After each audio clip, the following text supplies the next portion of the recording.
एक चीज़ ध्यान से सुनिएगा, बीजेपी जब आई थी सत्ता में तो वो 3-4 मुद्दे लेकर आई थी। पहला कहती थी भ्रष्टाचार, महंगाई, फिर कहती थी बुलेट ट्रेन, फिर राम मंदिर और फॉरेन इन्वेस्टमेंट, ठीक है। और एक पांचवा राग वो लाती थी घोटालों का।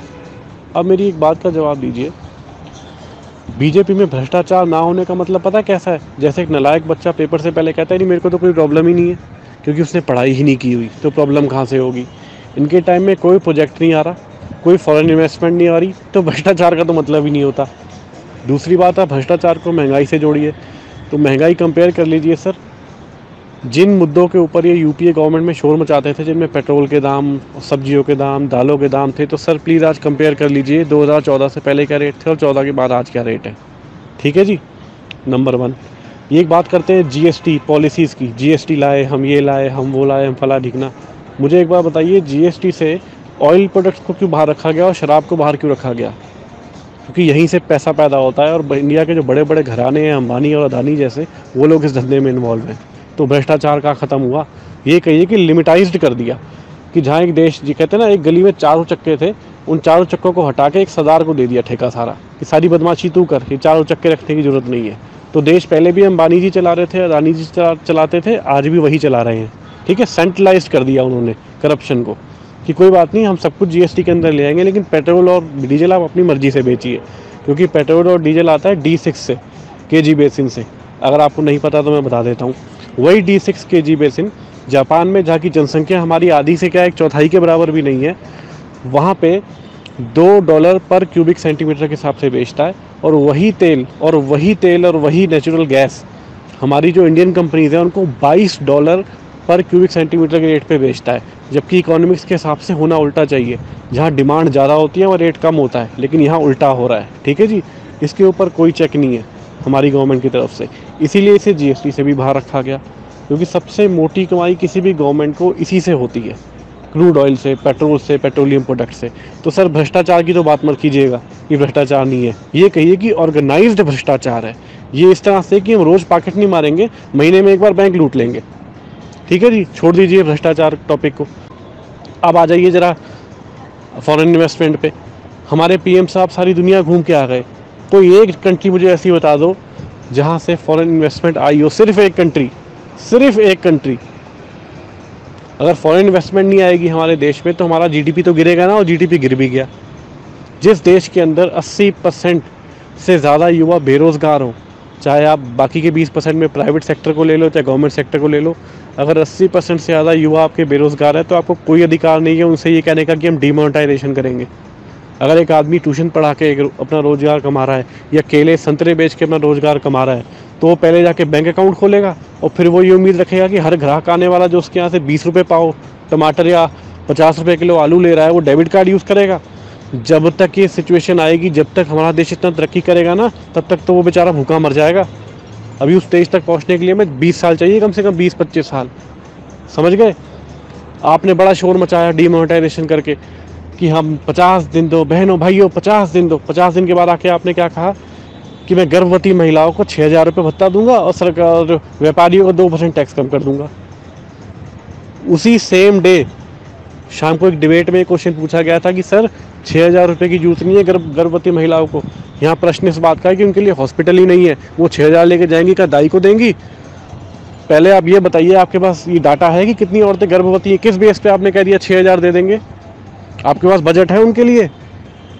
आपने किस बेसिस में बोला?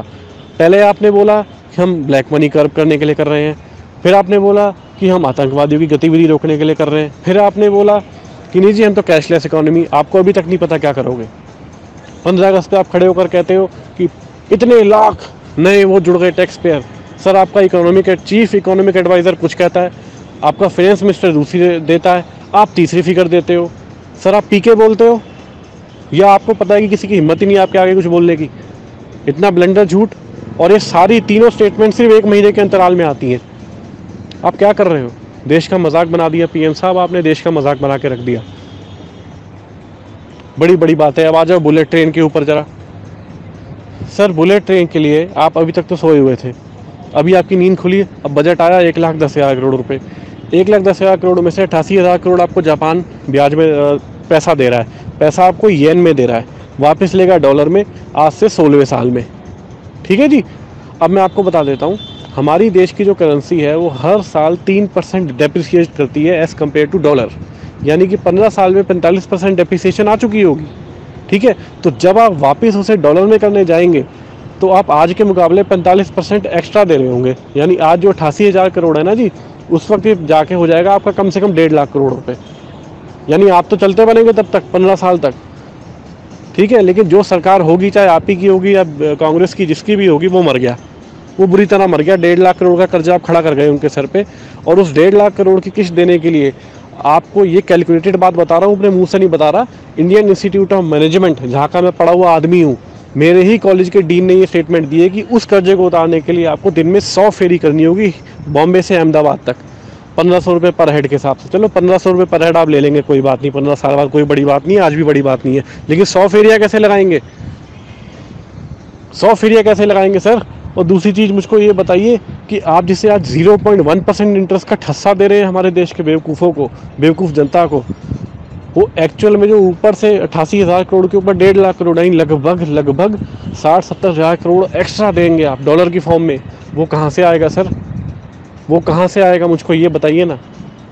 अगर मैं उससे कैलकुलेट करता हूँ तो आप 70,000 ऊपर से दे रहे हो, लगभग 5,000 करोड़ हर साल दे रहे हो। उस हिसाब से कैलकुलेट करें तो 88,000 का 5,000 कितना हुआ, मुझे बता दीजिए। लगभग आपका 88,000 का 10% होता है 8800। ठीक है, और 5 कितना हुआ, लगभग 6-7% के हिसाब से। सर आप हर साल 6-7% का ब्याज देंगे जापान को, और आप बता रहे 0.1%। पर परेशानी इस बात की है कि इतनी कैलकुलेशन कितने लोगों को पता है। मुझको पता है, मैं थोड़ा पढ़ा लिखा हूँ भगवान की दया से। मेरे जैसे और इक्के दुक्के होंगे जो बेचारे मजलूम गरीब वोट देने जाते हैं ना, उनको तो पता ही नहीं कि उन्हें कितना बड़ा बेवकूफ़ बनाया जा रहा है। आप जीएसटी लेकर आए, आपने कह दिया 20 लाख से नीचे वालों को जीएसटी रजिस्टर कराने की जरूरत नहीं है, लेकिन आज जो 20 लाख से ऊपर है ना, वो 20 लाख से नीचे वाले से ना माल खरीद रहे हैं ना बेच रहे हैं। वो कहते हैं तेरे पास जीएसटी नंबर नहीं, मैं मर जाऊँगा। जिस सॉफ्टवेयर को अपलोड आप आज तक नहीं कर पाए, पहले व्यापारी आदमी महीने में 1 बार जमा कराता था, आपने महीने में 4 बार कर दिया, और इतना कॉम्प्लेक्स फॉर्म है कि अच्छे पढ़े लिखे नहीं भर सकते। आज सीए के पास टाइम ही नहीं है उसे भरने के लिए। आपका जीएसटी सॉफ्टवेयर फेल हो गया, आपको पता है 3 महीने का जीएसटी लॉगिन पेंडिंग है कैलकुलेट होने के लिए। व्यापारी वर्ग 90,000 करोड़ रुपये आपसे वापस मांग रहा है, जो उन्हें लगता है कि ज़्यादा भर दिया आपने गलती से। सर आपके पास तो कोर्ट्स भी नहीं है उनकी सुनवाई करने के लिए, आपके पास ट्रिब्यूनल नहीं है उनकी सुनवाई करने के लिए, आपने हवा में तीर चला दिया। सर आप हमारे प्रधानमंत्री जी, आप देश की वो हालत कर देंगे, आप देश की वो हालत कर देंगे कि बीजेपी तो 100% ही ख़त्म हो जाएगी, और कांग्रेस भी जब आएगी ना तो कुछ खास कर नहीं पाएगी। मैं आपको प्रैक्टिकली बात बताता हूँ सर, अगर आप 80% लोगों को नौकरी नहीं दे सकते हमारे देश में, युवाओं को, तो उनसे ये मत पूछिए कि वो पैसा कहाँ से कमा के ला रहा है। उसके भी पेट लगा हुआ है, उसको भी टाइम पे शादी करनी है, उससे भी टाइम पे बच्चे करने हैं, उनके भी बीवी बच्चे हैं, उनका भी मन करता है बाहर रोटी खिलाने को अपने बच्चों को। एक एक चीज़ का हिसाब आपको क्यों दे दें। आपने क्या किया हमारे टैक्स का, आपने आज तक कोई ऐसी स्कीम लॉन्च करी जिससे हमें फ़ायदा हो, हमारा टैक्स पेड मनी हमें वापस मिले। हमारी मेडिकल सुविधाएं वर्ल्ड में 3rd क्लास है, ऑयल हमारे यहाँ इतना महंगा मिलता है कि पूछो मत, टैक्स हम भर भर के देते हैं, सड़कों की वही हालत है, पुलिस सिस्टम वैसा ही है, सीबीआई सिस्टम, सीबीआई आज भी आपके लिए डॉग है, आपके घर के आगे खड़ा कुत्ता है जिसके ऊपर को भौंकेगी। हमें हमारे टैक्स का आपने क्या दे दिया जो कांग्रेस के टाइम में नहीं मिल रहा था, मुझे ये बताइए ना। आपने देश को अपनी डिक्टेटरशिप का गुलाम बना लिया, किसी की हिम्मत भी नहीं कि आपके आगे बोल पाए, समझे। और ये बात अब तो आपके मंत्रियों को भी समझ में आने लग गई है कि सरकार में तो मंत्री बन के भी कुछ नहीं होगा। सर युवाओं को आप आईसीएस भेज रहे हैं, आप आतंकवादी बनाने की तरफ प्रेरित कर रहे हैं। मत पूछिए एक लड़के से कि वो ट्यूशन किसको पढ़ाता है, कितने पैसे लेता है, समझे। हो सकता है उस युवा की कोई प्रेमिका हो जिस पे उसे खर्च नहीं हो, उसकी बीवी पे उसे खर्च नहीं हो, उसके बच्चों पे उसे खर्च नहीं हो, जिससे आप नौकरी नहीं दे पाए। आपने आज बताइए नौकरियों के लिए क्या किया। आज इंजीनियर्स तो लाखों के भाव, MBA लाखों के भाव पे वेले पड़े हैं, आपने क्या किया उनके लिए।